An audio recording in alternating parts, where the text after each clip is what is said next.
नमस्कार, जय हिंद, जय भारत।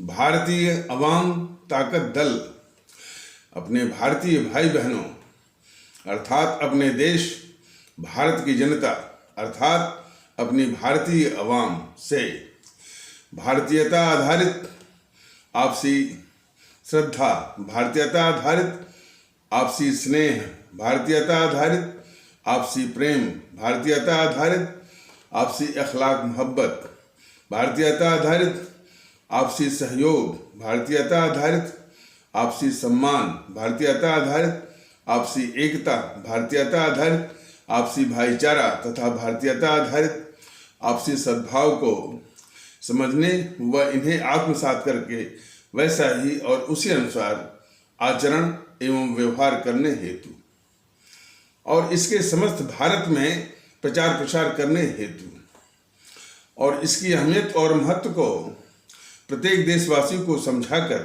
उसे अपनाते हुए और वैसा ही और उसी अनुसार आचरण एवं व्यवहार करने हेतु और प्रत्येक देशवासी को अपना ही भारतीय भाई बहन मानकर, समझकर और अपनाकर उनके साथ वैसा ही और उसी अनुसार आचरण एवं व्यवहार करने हेतु सतत, सदैव और हमेशा अदब के साथ, आदर के साथ अर्ज करता है, विनती करता है।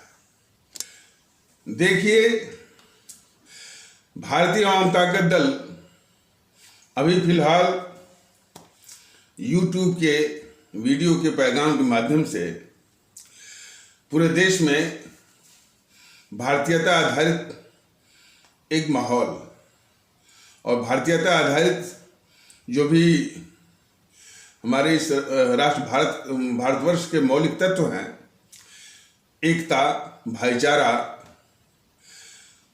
और सद्भाव, अखलाक मोहब्बत, सम्मान, आपसी सम्मान, आपसी सहयोग, आपसी श्रद्धा, आपसी प्रेम और आपसी स्नेह, सब कुछ जो है और देशभक्ति, राष्ट्रभक्ति, जनभक्ति, मुल्क परस्ती, अवाम परस्ती, सब कुछ भारतीयता आधारित लाने की जो कोशिश है भारतीय अवाम ताकत दल की, अभी फिलहाल YouTube के वीडियो के पैगाम के माध्यम से ये चलाई जा रही है।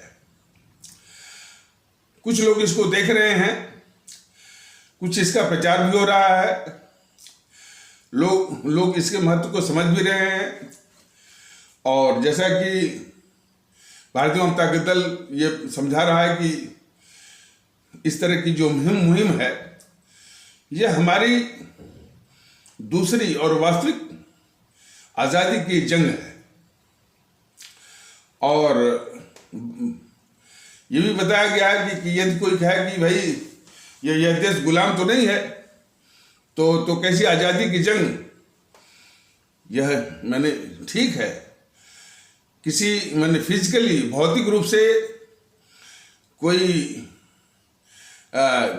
भौतिक रूप से यह देश गुलाम नहीं है।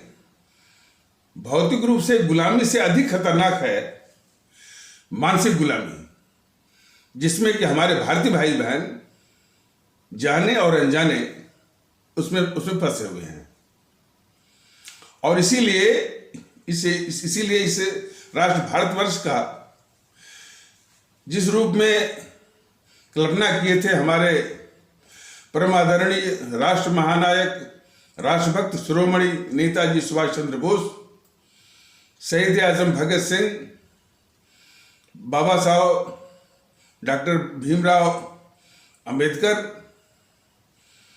हमारे अमर शहीद चंद्रशेखर आज़ाद, हमारे अमर शहीद अशफाकुल्ला, हमारे अमर शहीद खुदीराम बोस, हमारे अमर शहीद सुब्रमण्यम भारती, हमारी अमर शहीद श्रीमती रानी लक्ष्मीबाई, हमारी अमर शहीद श्रीमती रानी चंद्रमा, हमारी अमर शहीद श्रीमती रानी गढ़वी इत्यादि ने जिस भारतवर्ष की कल्पना की थी वह उस रूप में विकसित न होकर के वो जो है ये एक प्रदूषित वातावरण वाला और एक खंडित मानसिकता वाला यह देश जो है वो ताकतें जो है इनको इनको इनको इनको इस भारतवर्ष को बना रही हैं और उसी दिशा में इसको ले जा रही हैं। तो इसलिए जो ये भारतीय ताकत दल अपने भारतीय भाई बहनों को जो जगा रहा है कि यह दूसरी और वास्तविक आज़ादी की जंग है, और वो और जिस गुलामी के विरुद्ध ये जो जंग है वह हमारी जो है खुद की जो मानसिक गुलामी है। मानसिक गुलामी जो है वो जातिवाद के रूप में है, संप्रदायवाद के रूप में है, सांप्रदायिकता के रूप में है, भाषावाद के रूप में है, प्रांतवाद के रूप में है, क्षेत्रवाद और समूहवाद इत्यादि संवाद के रूप में जो हमारे भारतीय भाई बहनों की मानसिकता जो फंसी हुई है, यह सबसे बड़ी गुलामी का प्रतीक है। और इसी के चलते हम अपने भारतीय समाज के और इस देश के हितैषी कौन है और दुश्मन कौन है, इसमें फर्क करने की या इसमें पहचानने की क्षमता को हम बिल्कुल खो चुके हैं। तो इसलिए जहां पर हमारे भारतीय भाई बहनों की ये क्षमता और विवेकशीलता लगभग समाप्त हो चुकी हो कि वो उनका और भारतीय और उनके भारतीय समाज का, उनके देश का हितैषी कौन है और शत्रु कौन है, इसको पहचानने की क्षमता यदि समाप्त हो गई है, और किसके चलते? जातिवाद के चलते, संप्रदायवाद के चलते, सांप्रदायिकता के चलते, भाषावाद के चलते, प्रांतवाद के चलते, क्षेत्रवाद के चलते, समूहवाद के चलते और भी जहरवाद के चलते। तो यह सबसे बड़ी गुलामी का प्रतीक है। उसी गुलामी को खत्म करने के लिए दूसरी आजादी और वास्तविक आजादी की यह जंग है। और ये गुलामी कोई अंग्रेज वो नहीं थोपे हुए हैं। ये अंग्रेजों के से शिक्षा दीक्षा पाए, उन्हीं की पढ़ाई लिखाए, जो इस देश के काले अंग्रेज हैं, जो कि विभिन्न रूपों में भारतीय समाज को तोड़ रहे हैं, वही जो है इस गुलामी के सबसे बड़े जो है सबसे बड़े अपराधी हैं। और वो कई रूपों में है। जातिवाद के रूप में ये जो शक्तियां हैं, समाजवादी पार्टी, राष्ट्रीय जनता दल, बहुजन समाज पार्टी, तृणमूल कांग्रेस और NCP, Shiv Sena, Akali, YSRC, BJD, TRS, TDP, DMK, AIADMK इत्यादि, ये सब के सब जो है या तो जातिवादी, या तो सांप्रदायिक, या तो भाषावादी, या तो प्रांतवादी। यही मैंने इसी के द्वारा हमारे भारतीय जनमानस को, हमारे भारतीय भाई बहनों को मानसिक गुलाम बनाए हुए हैं। और उससे भी बड़ी दुख की बात कि हमारे भारतीय भाई बहन इन्हीं मानसिकता में वो फंसे हुए हैं। तो जब तक ये मानसिक गुलामी जाएगी नहीं, तब तक जो है वो भारतीयता का स्वरूप आएगा नहीं। ये एक निश्चित तथ्य है। भारतीय ताकत दल अपने सभी भारतीय भाई बहनों को इसी मानसिक गुलामी से बाहर निकालने के लिए वो प्रयासरत है। और उसके इस प्रयास को जितने भी समाज की विखंडनकारी ताकतें हैं, वो जो है वो तथ्य के आधार पर, तर्क के आधार पर, नैतिकता के आधार पर तो सामना नहीं कर पा रही हैं, कुछ कुतर्कों के आधार पर और झूठ और अफवाह के बल पर वो जो है इस के बल पर वो ताकतें इसको रोकना चाहती हैं। जैसे पहला इनका कुतर्क है कि ये साहब इनकी रैली किसी ने देखा है, इनको किसी ने देखा है, ये अदृश्य शक्ति हैं, ये आपके बीच में नहीं आने वाले हैं। इसको कई बार स्पष्ट किया गया है कि इसको आने के लिए वो संसाधन की आवश्यकता है। संसाधन के लिए संघर्ष और प्रयास चल रहा है और ये कई वर्षों से बात कही जा रही है। लेकिन ये सभी भारतीय भाई बहन भी अच्छी तरह से जानते होंगे कि भारतीय आम ताकत दल जैसे संगठन को संसाधन के रूप में योगदान जो है वो कितना कठिन है, यह इसी बात से हमारे भारतीय भाई बहन अंदाज कर सकते हैं कि जब अंग्रेजी सरकार के खिलाफ आज़ादी की जंग की बात थी, तो जो आज़ादी की जंग का एक नकली मुखौटा पहन करके आज़ादी की जंग का दंभ भर रहे थे और दम भरने वाली ये कांग्रेस को आर्थिक सहायता के लिए जमुनालाल बजाज, घनश्याम दास बिरला इत्यादि व्यापारी या उद्योगपति वो आगे आए थे। वहीं पर हमारे परम आदरणीय राष्ट्र महानायक, राष्ट्रभक्त शिरोमणि नेताजी सुभाष चंद्र बोस को जब आज़ाद हिंद फौज का निर्माण करना हुआ, तो कोई जमुनालाल बजाज, कोई घनश्याम दास बिरला आगे नहीं आया। आगे आया भी तो वो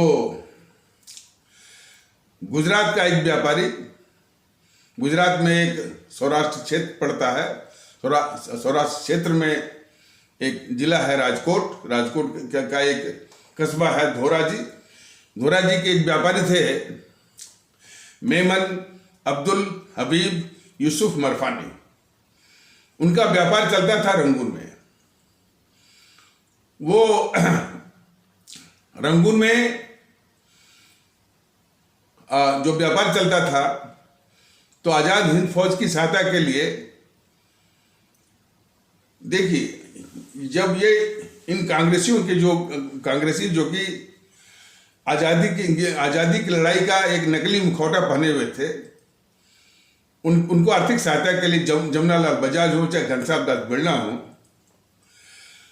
और ये जो आज़ादी के नाम, आज़ादी की जंग के नाम पर जो आज़ादी की जंग के नाम का जो मुखौटा पहने हुए थे, इनकी वास्तविक भूमिका ये थी कि अंग्रेजी सरकार के मुखबिर थे, दलाल थे, चमचे थे, और जब भी जेल वगैरह में जाने की नौबत आती थी इनके नेताओं को, चाहे वो मोहनदास करमचंद गांधी हो, चाहे वो जवाहरलाल नेहरू इत्यादि हों, उनको अंग्रेजी सरकार की ओर से दामादों जैसी सेवा मिलती थी, सुविधा मिलती थी। वहीं दूसरी ओर हमारे इन क्रांतिकारियों को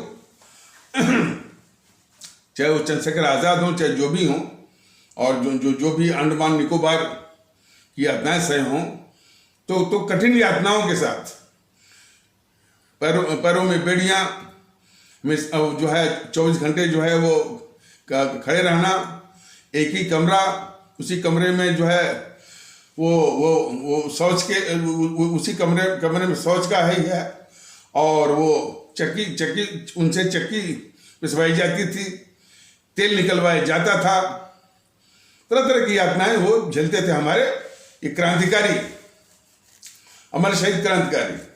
और वहीं पर ये कांग्रेसी जो नेता थे, मोहनदास करमचंद गांधी और जवाहरलाल नेहरू, इनको अंग्रेजी सरकार की ओर से मैंने उनको यदि पढ़ने का तो पढ़ने के लिए और और अखबार वगैरह, ये पूरी जो जो जो दामादों जैसे माने सुविधा सेवा होती है वो मिला करते थे।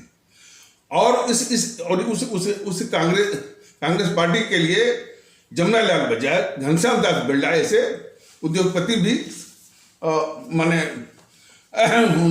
उनको आर्थिक सहायता के लिए सामने आए थे। लेकिन जब हमारे परम आदरणीय राष्ट्र महानायक, राष्ट्रभक्त शिरोमणि नेताजी सुभाष चंद्र बोस को आजाद हिंद फौज का निर्माण हुआ, तो कोई जमनालाल बजाज, कोई घनश्याम दास बिरला आगे नहीं आया। आगे आए तो हमारे गुजरात को व्यापारी मेमन अब्दुल हबीब यूसुफ मरफानी जी आए। लेकिन वो आए तो किस कदर आए, जरा देखिए। वो जैसे कि ये जमनालाल बजाज हों, चाहे घनश्याम दास बिरला हों, या कोई भी उद्योगपति है, तो अपने वो व्यापार में जो उसका लाभांश होता है, जो उसको प्रॉफिट होता है, उसका एक अंश ही जो है वो योगदान करता है। लेकिन वहीं पर हमारे मेमन अब्दुल हबीब यूसुफ मरफानी जी ने आजाद हिंद फौज के निर्माण के लिए अपना पूरा व्यापार ही नष्ट कर दिया। पूरे व्यापार को बेच करके 1941 में 1 करोड़ रुपया, आप सभी भारतीय भाई बहन ये आसानी से अंदाज कर सकते हैं कि 1941 का 1 करोड़ रुपया आज लाखों करोड़ रुपए से भी अधिक माने बनता है। तो अपने पूरे व्यापार को नष्ट करके इतना बड़ा त्याग नष्ट करके उन्होंने आजाद हिंद फौज के लिए 1 करोड़ रुपया दिया।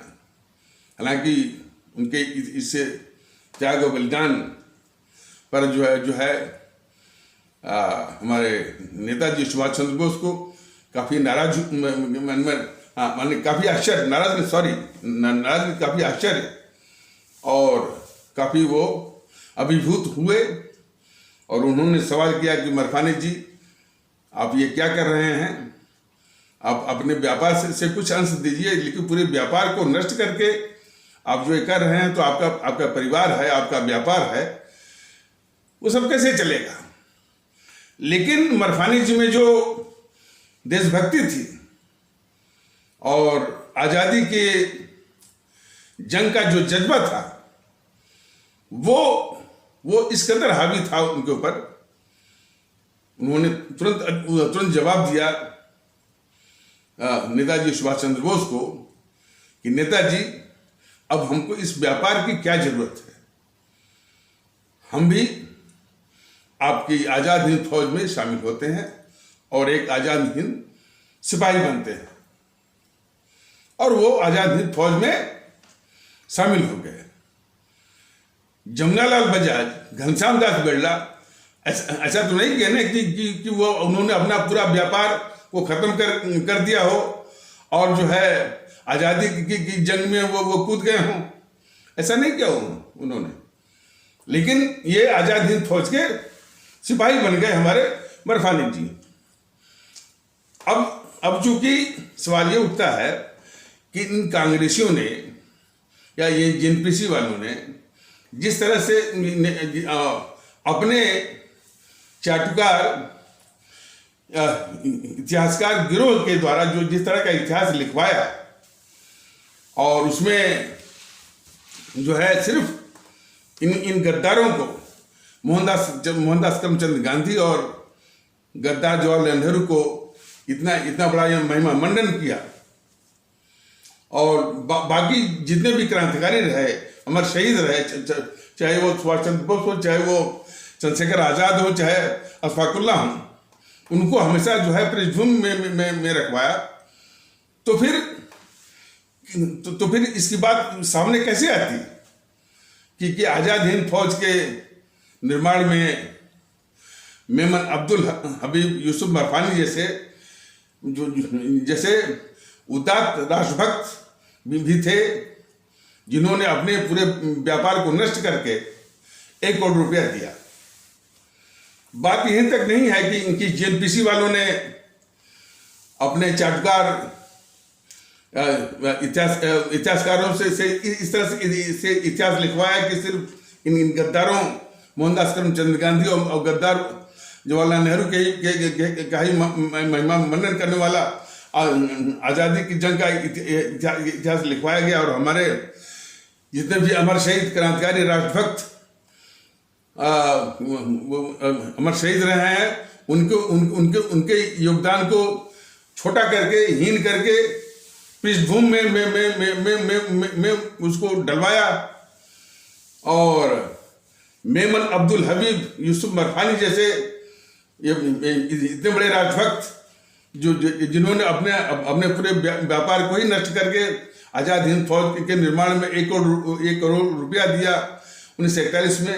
ये सारी जो गाथाएं हैं वो जो पृष्ठभूमि में रखवाई गई। तो देश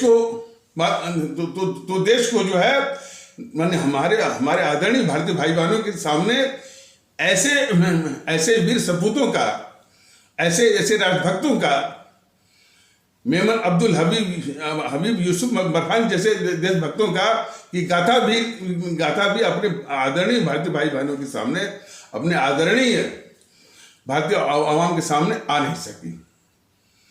तो ये तो राष्ट्रद्रोह रहा जेएनपीसी वालों का। ये तो इस देश के साथ गद्दारी रही जेएनपीसी वालों का, कांग्रेसियों का, जो कि मेमन अब्दुल हबीब यूसुफ मरफानी जैसे देशभक्तों की कहानी जो है वो माने नेताजी सुभाष चंद्र बोस के साथ इनकी भी कहानी को सामने इन सबों ने आने नहीं दिया। दूसरी ओर ये जो नकली राष्ट्रवादी पैदा हो गए हैं मोदी जी और बीजेपी वाले, इनकी भी असलियत जान लीजिए। इस संबंध में ये मोदी महोदय जब गुजरात के मुख्यमंत्री थे तो जब भी सुभाष चंद्र बोस की जयंती आती थी, जब उनका जन्मदिन पड़ता है 23 जनवरी, तो 23 जनवरी को जब सुभाष चंद्र बोस की जयंती के अवसर पर ये मोदी महोदय बोला करते थे कि गुजरात का संबंध नेताजी सुभाष चंद्र बोस और उनके आज़ाद हिंद फौज से है। लेकिन ये मोदी महोदय उस तथ्य को जानबूझ करके सामने नहीं लाते थे कि किस आधार पर नेताजी सुभाष चंद्र बोस और उनके आज़ाद हिंद फौज का गहरा संबंध गुजरात से है। वो तथ्य यही था। हमारे जो इतने बड़े देशभक्त राष्ट्रभक्त मेमन अब्दुल हबीब यूसुफ मरफानी जी का वो त्याग, जिन्होंने अपने पूरे व्यापार को नष्ट करके 1 करोड़ रुपया आज़ाद हिंद फौज के लिए उन्होंने 1941 में दिया था। यही वो सच्चाई थी जिसके आधार पर मोदी महोदय कह रहे थे कि गुजरात का संबंध नेताजी सुभाष चंद्र बोस और उनके आज़ाद हिंद फौज से बहुत गहरा संबंध है।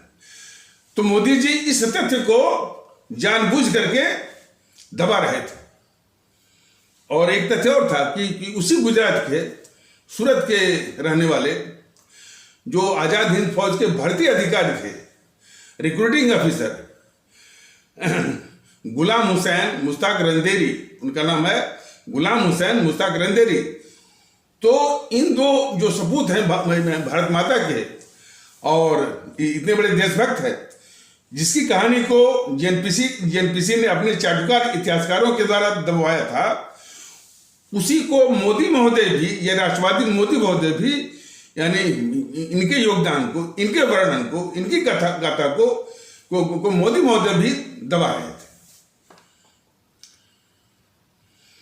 तो यही तो देश को जानना है कि ये जो नकली राष्ट्रवादी हैं वो कितना इस राष्ट्र को नुकसान पहुंचा रहे हैं, इस देश के खिलाफ क्या क्या गद्दारियां कर रहे हैं राष्ट्रवाद के नाम पर और ये देश को क्या दे सकते हैं, ये अपने आप में एक बहुत बड़ा सवाल है। और इन तथ्यों को जानकर के ही हमारे देश के लोग, हमारे आदरणीय भारतीय भाई बहन, हमारे आदरणीय भारतीय अवाम जो है इनकी असलियत को पहचाने, मोदी महोदय को और बीजेपी वालों। तो जब मोदी, अच्छा, और ये चीज, ये तथ्य जो कि भारतीय अवाम ताकत दल जो बता रहा है, ये गूगल में भी सर्च करके आप देख सकते हो, स्पष्ट रूप से लिखा हुआ कि मोदी महोदय ने जानबूझ करके जो है मेमन अब्दुल हबीब, यूसुफ मरफानी और गुलाम हुसैन मुश्ताक रंदेरी का नाम जो है जानबूझ कर नहीं लिया, और ये कहते गए कि गुजरात का संबंध जो है वो नेताजी सुभाष चंद्र बोस और उनके आज़ाद हिंद फौज से बहुत गहरा संबंध था। तो इस कदर ये लोग जो है यानी भारत विरोधी मानसिकता के लोग हैं, और अपने को ये राष्ट्रवादी कहते हैं। मोदी महोदय के समर्थन में तमाम इस तरह की जो मीडिया है कि मेक इन इंडिया में तमाम डिफेंस प्रोडक्शन हो रहा है, तमाम जो है हमारे जो है रक्षा उत्पाद अब जो है उसको निर्यात किया जा रहा है, इतनी मुद्रा आ रही है, रुपया जो है वो डॉलर से संघर्ष कर रहा है, वो भी एक अंतर्राष्ट्रीय मुद्रा बनने की राह में चल रहा है। ये सब बातें सही हैं, इसमें मैंने इस पर कोई बहस नहीं है। अंग्रेज भी अपना आर्थिक विस्तार, सैनिक विस्तार जो है जब यह देश गुलाम था तो वो भी कर रहे थे। तो आर्थिक विस्तार, सैनिक विस्तार ये कोई नई बात नहीं है, लेकिन अंग्रेज हम भारतीयों को दिया क्या? सिर्फ सताया और जो है जुल्म किए और हिंदू मुस्लिम एकता को तोड़ के रखा, और इसके बाद वो अंग्रेजी सरकार कभी भी इस भारत की हो न सकी, बल्कि इस देश से उसने 45 ट्रिलियन डॉलर लूट करके ले गई वो अंग्रेजी सरकार। तो इस विस्तार को जो है बीजेपी के किसी मसालार मीडिया न बताए। बीजेपी वालों की उनकी मानसिकता क्या है, वो भी भारत विरोधी और भारतीय जनमानस विरोधी क्या है, ये सभी भारतीय भाई बहनों को जाना बहुत जरूरी है।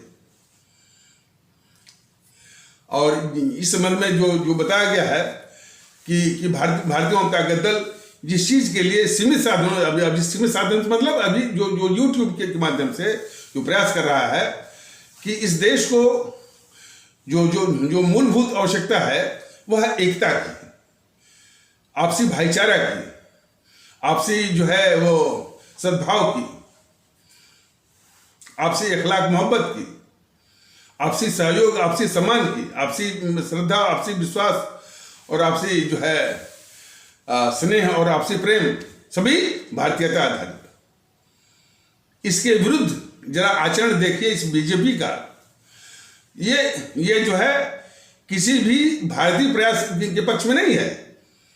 ये कहती है इस देश को हिंदू एकता चाहिए। जरा देखिए, मैंने बीजेपी की जो भारत विरोधी मानसिकता है, जरा इसको पहचानिए कि भारतीय एकता के स्थान पर ये जो है वो हिंदू एकता की बात करती है। इसी के आधार पर वो ध्रुवीकरण भी करना चाहती है सिर्फ सत्ता हथियाने के लिए। ये खतरनाक मानसिकता है और कभी कभी उसको सवालों में घेरिए तो एक बहुत ही घटिया किस्म का उत्तर से मिलता है कि अरे भाई जो हिंदुत्व है वही भारतीयता है। बताइए ये कहां से इन समझ पा लिया कि जो हिंदुत्व है वही भारतीयता है? अरे भाई भारतीयता जो है ये एक साझी सोच का वो परिणाम है। कोई पंथ से पंथ किसी पंथ पर आधारित नहीं है, किसी पंथ से उसका कोई संबंध नहीं है। जो हमारी साझी सोच है वो भारतीयता है। अब बीजेपी को एक अहंकार भी है कि हम चुनाव जीत रहे हैं, हर जगह चुनाव जीत रहे हैं। अभी जो है उत्तर प्रदेश में जीता, गोवा में जीता, उत्तराखंड में जीता और कहाँ कहाँ जीते। फिर जो है शायद हिमाचल में भी इनकी सरकार बन जाए, गुजरात में भी बन सकती है। इसी का अहंकार है कि कोई लाख चिल्लाए, भारतीय जनता पार्टी लाख चिल्लाए, लेकिन उनको वोट मिल रहा है। इसी संबंध में तो भारतीय जनता दल ये निवेदन कर रहा है कि हिमाचल का चुनाव तो खैर बीत गया, कोई बात नहीं है, गुजरात का तो है ना। जब तक आप इसको सबक नहीं सिखाएंगे, इसकी हरकतें रुकेंगी नहीं बीजेपी की।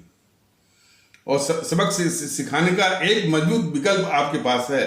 भारतीय जनता दल संसाधनों के चलते तो नहीं आया, जो आगे आने वाले चुनाव के लिए जो प्रयास करेगा, लेकिन एक सशक्त विकल्प हमारे गुजरात में रहने वाले भारतीय भाई बहनों के पास है। लेकिन इसके लिए वो भारतीयता के आधार पर पहले एक हों और जो और भारतीयता के भाव को जगाएं। और भारतीयता के भाव को जगाने के लिए उनको जातीय दल से, प्रांतीय दल से और इस तरह से जितने भी संकीर्णता आधारित जो मानसिकता के दल से बाहर आना होगा। बाहर आकर के एक होइए और नोटा दबाइए।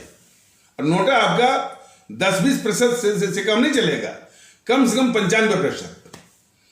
तब आपकी ताकत का एहसास इन बीजेपी जो कि देश विरोधी हैं, भारत विरोधी हैं, तब उनको एहसास होगा कि ताकत वास्तव में जनता में है, हमारी आदरणीय भारतीय आवाम में है, न कि बीजेपी के तिकड़े में है। तो बात चल रही थी कि यानी पार्टी के संसाधन और उसके योगदान के संबंध में। तो जब सुभाष चंद्र बोस को, हमारे नेताजी सुभाष चंद्र बोस को योगदान के लिए कोई इस तरह से जमुना लाल बजाज और घनश्याम दास बिरला नहीं आया, और जो आया भी तो उसके नाम को जो है कांग्रेसियों ने दबा दिया और मोदी जी ने भी दबा दिया। तो यूँ समझिए कि इस वक्त में भारतीय जनता दल को योगदान के लिए कितनी कठिनाई का सामना करना पड़ रहा होगा और पड़ता होगा। तो खैर इन विषयों को भारतीय जनता दल कहना नहीं चाह रहा था। तो ये भी एक बहुत बड़ा कार्य है, बहुत बड़ी चुनौती है। लेकिन इसके चलते वो अपने भारतीय भाई बहनों के बीच में आएगा नहीं, इस तरह का इन समयों का दुष्प्रचार है। तो अब ये सब जितनी भी ये समाज में बिखरनेकारी ताकतें हैं, सिर्फ उनका बस 2-3 सहारा है। एक तो दुष्प्रचार, दूसरा झूठ, और जो है और जितनी भी ये मार्मिंग बातें बताई जाती हैं, इनमें एक का भी जवाब इनके पास नहीं है। एक का भी जवाब इनके पास नहीं है। सिर्फ झूठ, अफवाह और दुष्प्रचार, इनके 3 खतरनाक हथियार हैं। तो इनसे हमारी आवाम जो है सावधान हो जाए, इनके झूठ से, इनके दुष्प्रचार से और इनके अफवाह से। तो पहले इनको अफवाह कि ये जो यूट्यूब वाले सर हैं, ये तो काल्पनिक हैं, ये तो पता नहीं कहाँ से बोल रहे हैं, ये आपके बीच में आएंगे नहीं, जरूर आएंगे। और दूसरा इनका दुष्प्रचार है कि सनातन का क्या होगा, सनातन नष्ट हो जाएगा। अरे भाई, सनातन जो है एक महान पंथ है, बहुत पुरातन पंथ है, बहुत आदर्शमय पंथ है, बहुत उदार वाला पंथ है। यह जो है उस सनातन पंथ पर इन तत्वों की कोई बपोती नहीं है जो कि हमेशा सनातन सनातन कहते रहते हैं। बल्कि सच्चे अर्थों में ये सनातन के शत्रु हैं, उसके दुश्मन हैं। और इन समूह ने जो कि छुटभैये के रूप में हमेशा जो सनातन सनातन चिल्लाते रहते हैं, वास्तविक रूप में वही जो है सनातन के शत्रु हैं। ये कई बार बताया गया है कि यदि हमारा मुल्क भारतवर्ष महफूज रहेगा, सुरक्षित रहेगा, मजबूत रहेगा, तो सभी पंथ जो है, हिंदू सनातन भी और उसके साथ साथ जो दूसरे भी पंथ हैं, इस्लाम पंथ और ईसाई पंथ, सिख पंथ और भी पंथ, अपने आप स्वतः महफूज रहेंगे उसमें। लेकिन सिर्फ सनातन का नाम लेकर के इस देश को कमजोर करना, ये सरासर जो है भारत द्रोह है, भारत के साथ गद्दारी है। तो इन गद्दारों को जो सनातन का नाम लेकर के भारत को कमजोर कर रहे हैं, उनको भी पहचानने की आवश्यकता है। हमारे देश का जो संविधान है, हमारे जो अमर शहीद हैं, जिनका कि नाम अक्सर भारतीय जनता दल उनका नाम जो है वो गिनाता रहता है, उनकी जो सोच है वो साझी संस्कृति कि जो लोग भी इस देश में आए अपनी अपनी संस्कृति लाए और एक हमारी एक साझी संस्कृति बन गई है और उसी को आगे बढ़ाना है, उसी को मजबूत करना है। अब इस प्रयास में ये बीजेपी वाले अपनी हिंदू सनातन बहुत पुरानी है, उसमें वेद है, पुराण है, वो सबके ऊपर जो है राष्ट्र के ऊपर भी थोपने के नाम पर दूसरे पंथ को नीचा दिखाना, नफरत फैलाना, भारतीय समाज को कमजोर करना, तरह तरह के तर्क, आक्रांता की बात, इसके जितने भी प्रवक्ता होते हैं या सिपा सालार होते हैं, वो आक्रांता शब्द का प्रयोग करते हैं। जरा इसकी वास्तविकता जरा समझिए। आक्रांता से मतलब कि वो मुगलों को आक्रांता कहते हैं। मुगलों में बाबर को किसने बुलाया? इन देश विरोधी ताकतों, बीजेपी जैसे देश विरोधी ताकतों से पूछा जाना चाहिए कि जिसको तुम आक्रांता कहते हो, वो उस बाबर को किसने बुलाया? तो ये वास्तविकता, बाबर को बुलाने वाले राणा सागा थे। तो राणा सागा को भी बोलो ना आक्रांता, उसको सब नहीं बोलेंगे। ये वास्तव में ये राष्ट्रवादी नहीं है, ये सत्ता हथियाने के लिए इस समाज को तोड़ करके, या और भी सच्चे अर्थों में आप ये समझ लीजिए कि किसी एपिसोड में, हालांकि मैंने पहले भी कहा है, इससे YouTube की एक सीमा है। सारा कुछ विस्तार से बताना जो है YouTube के माध्यम से ये मुमकिन नहीं है, लेकिन थोड़ा सा नमूने के तौर पर, स्पेसिमेन के नाम पर या आउटलाइन के नाम पर ही बताया जा रहा है। एक बार बताया गया था कि चीन जो है सीधे युद्ध में भारत से वो जीत नहीं सकता, भारत को वो जीत नहीं पाएगा। ये अच्छी तरह से चीन जानता है। तो भारत को वो जीतना तो चाहता है, लेकिन बगैर युद्ध किए। तो उसकी रणनीति है कि भारत को अंदर से इतना कमजोर किया जाए कि वो अपने आप वो चरमरा करके गिर जाएगा, और तब वो चीन जो है इस पर अपना आधिपत्य जमा सकेगा। तो अंदर से कमजोर करने के लिए तमाम ताकतें जो है उस चीन ने खड़ा किया, जिनका कि हमारे और जो खड़ा किया है बड़ी सफाई से पहचान आप नहीं पाएंगे। अब जैसे ये जो JNPC है, गांधी नेहरू परिवार चंदा चौकड़ी, ये बराबर पैसे लेती है चीन से, और इस देश को कमजोर करने के लिए तमाम तरह के उसके प्रयास रहते हैं। कभी राहुल गांधी जो है, जब डोकलाम के मुद्दे पर आज से 4 साल पहले, यही राहुल गांधी 4 साल पहले डोकलाम के मुद्दे पर, जबकि दोनों देश की सेनाएं, मैंने दुश्मन चीन की भी सेनाएं और भारत की सेनाएं जो आमने सामने थी, करीब 3.5 महीने से ऊपर, 3.5 नहीं बल्कि 2.5 महीने, हाँ 2.5 महीने से ऊपर, उसी वक्त ये राहुल गांधी दुश्मन चीन के राजदूत से चोरी छुपे रात के अंधेरे में मिलता है उससे। तो उसी को भारतीय जनता दल ने कई बार कहा है, बताया भी है कि इससे बढ़ के गद्दारी क्या हो सकती है। आज तक ये बीजेपी वाले उस राहुल गांधी को गद्दार नहीं बोले। बीजेपी वालों की यही गद्दारी जरा देखिए कि जो गद्दारी इस राहुल गांधी ने डोकलाम के मुद्दे पर, जबकि दोनों देशों की सेनाएं आपस सामने सामने खड़ी थी और किसी समय युद्ध हो सकता था, उसी समय ये राहुल गांधी जो है दुश्मन चीन के राजदूत से चोरी छुपे रात के अंधेरे में मिलता है। पहले तो वो इनकार भी कर रहा था कि हम नहीं मिले हैं, लेकिन जब उसको काफी घेरा गया मीडिया इत्यादि के द्वारा, तब वो कबूला मिला है। तो इतनी बड़ी गद्दारी वो करने के बाद भी, राहुल गांधी के द्वारा इतनी बड़ी गद्दारी करने के बाद भी बीजेपी वाले आज तक जो है इस राहुल गांधी को गद्दार नहीं कहते। यही बीजेपी वालों की, मोदी महोदय की देश के खिलाफ गद्दारी है, यही गद्दारी।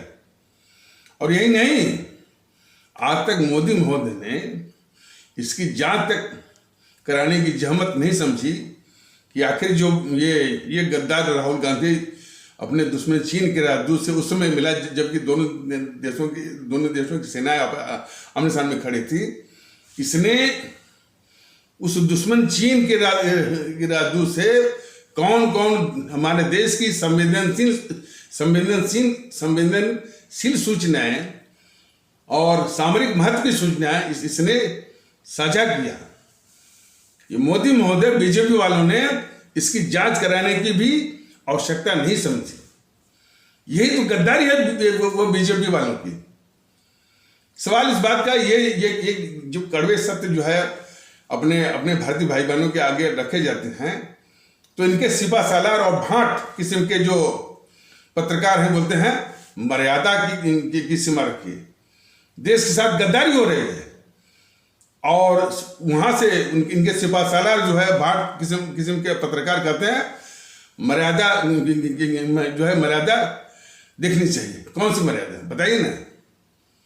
देश के साथ गद्दारी हो और कोई कहे कि भाई गद्दारी हो, और ये बीजेपी वाले और जो बीजेपी वाले भी, बीजेपी की जितने भी सिपा सालार जो यूट्यूबर है, वो जो है वो भी इस राहुल गांधी को गद्दार नहीं कहते हैं। ये देखिए सब होगा। किसी तत्व के गद्दार होने के लिए सिर्फ एक उसकी हरकत जो है काफी है। एक हरकत यदि सामने आ जाए, लोगों को मालूम पड़ जाए, सरकार को मालूम पड़ जाए, वो काफी है। इस राहुल गांधी की देश के खिलाफ गद्दारी करने की एक लंबी फहरिस्त है। तब भी बीजेपी वाले और बीजेपी का मीडिया, बीजेपी के सिपा सालार और उसके भाट पत्रकार जो है इस राहुल गांधी को गद्दार नहीं कहते। दुगड़ा तो तब है और ज्यादा कि इस गद्दार राहुल गांधी के पक्ष में एक लुटियन जो है पत्रकारों का एक गिरोह है, उसके पक्ष में जो है वो चुनावी माहौल बनाता है।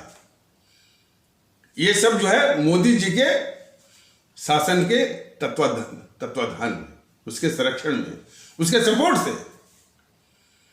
यह भी बीजेपी वाले मालूम की गद्दारी है कि मोदी महोदय के शासन के संरक्षण में जो लुटियन पत्रकार जैसा जो है देश विरोधी गैंग जो है, उसी गद्दार राहुल गांधी के पक्ष में चुनावी माहौल बनाता है। और भारतीय जनता दल ने बताया कि जितने भी मार्मिक पहलू हैं इस देश के, जिसे एकता है, भाईचारा है, गंगा जमुनी तहजीब है और साझी संस्कृति है, सब पर हमला किया जाता है इन नकली राष्ट्रवादी बीजेपी वालों के द्वारा।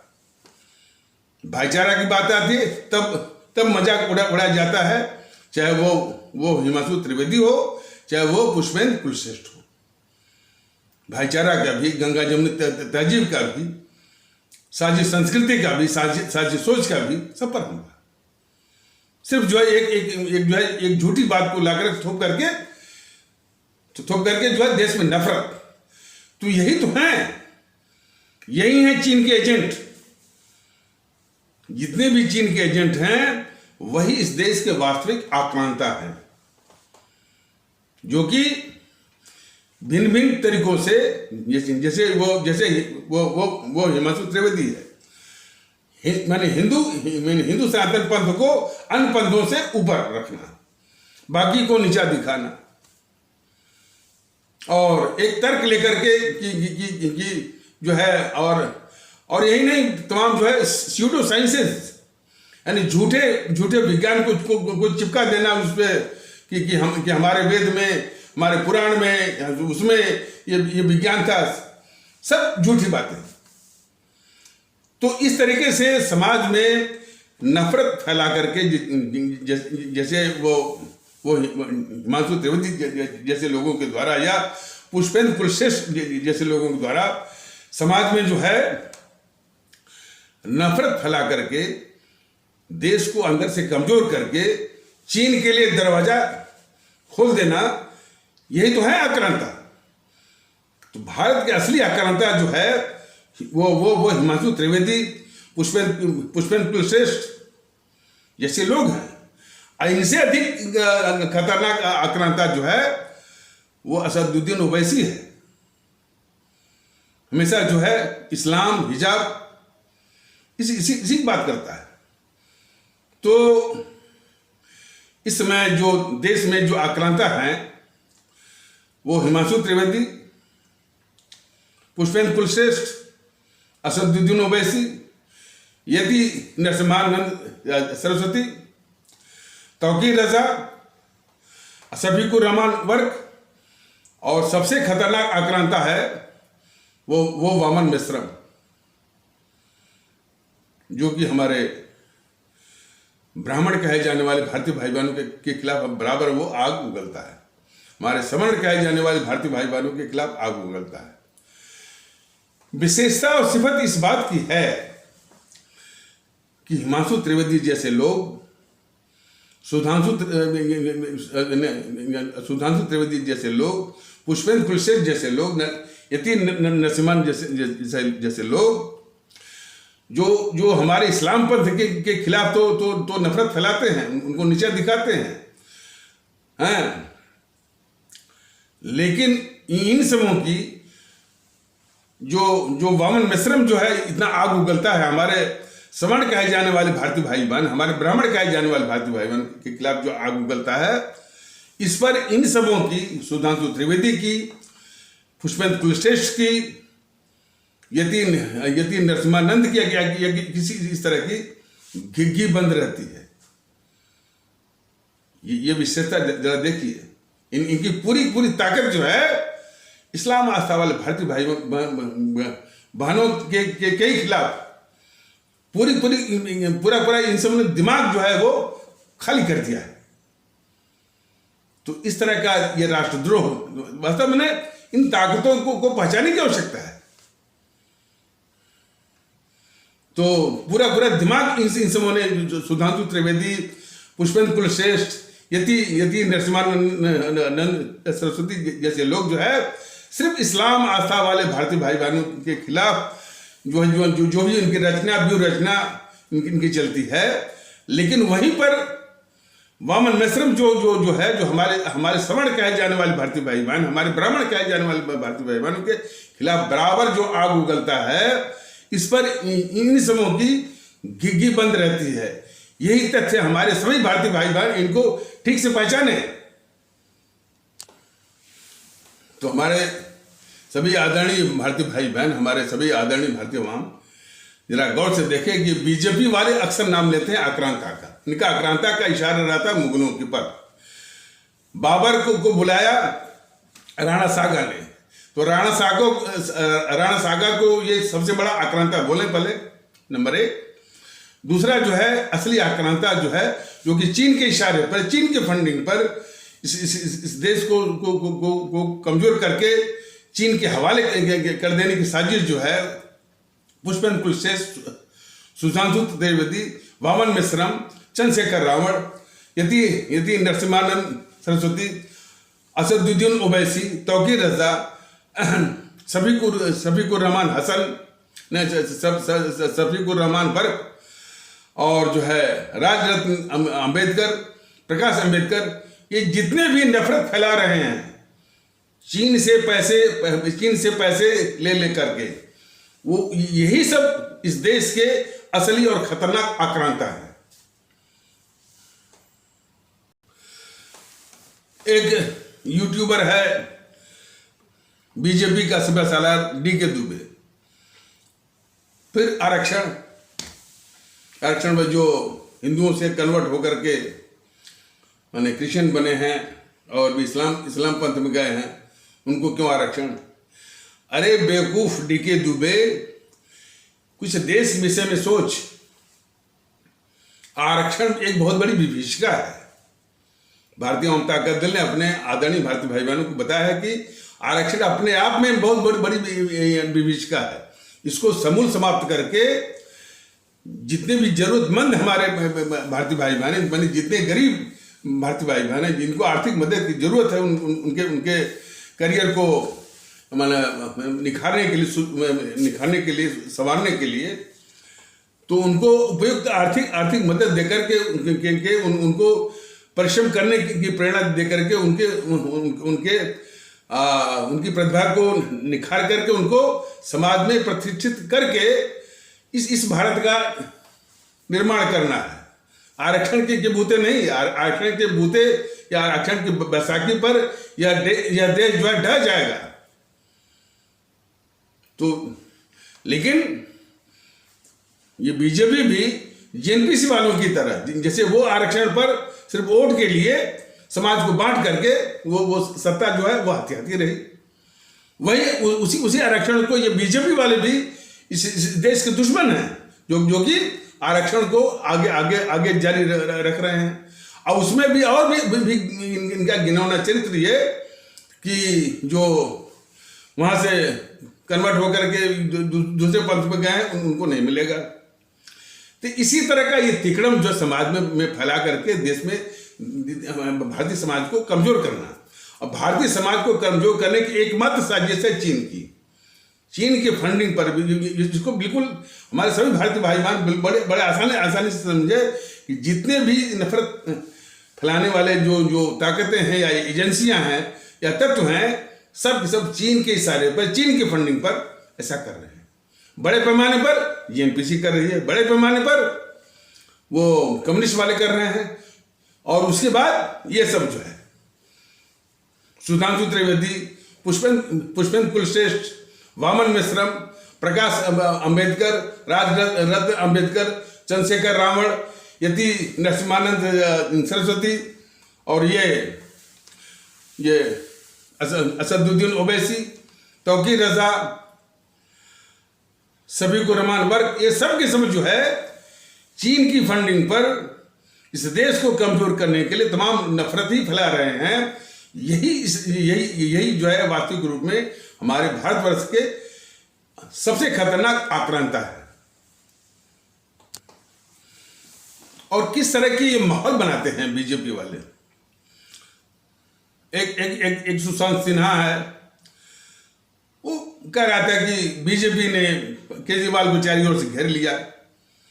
सुशांत सिन्हा ये नहीं कह रहा है कि केजरीवाल इस देश का बहुत खतरनाक गद्दार है, वे नहीं कह रहा है, उसको नहीं पता।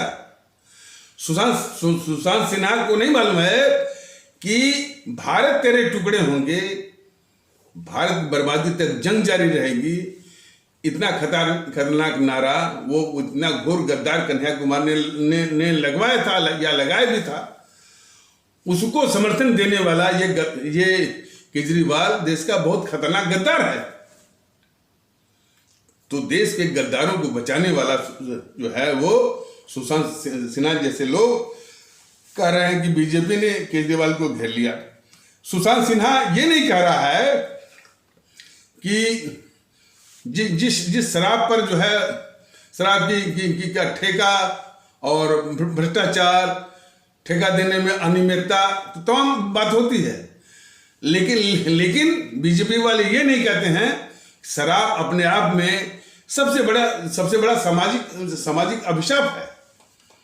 ये तमाम सामाजिक बुराइयों की जननी है। इसका सेवन जो है, इसके सेवन से सामाजिक, यह देश बहुत बड़ी सामाजिक कीमत चुकाता है, जिस कीमत की भरपाई कोई और कीमत नहीं कर सकती। ये बात बताने के इन बातों को बताने के बजाय वो बस कह रहा था सुशांत सिन्हा, और सुशांत सिन्हा अकेले नहीं है कि बीजेपी ने केजरीवाल को घेर लिया। इसीलिए हम भारतीय जनता पार्टी बड़े गौर से समझे कि देश में किस तरह के माहौल की आवश्यकता है, और किस तरह का माहौल जो है ये बीजेपी वाले, जेएनपीसी वाले और उनके नेता प्रवक्ता और मीडिया वाले ये बना रहे हैं।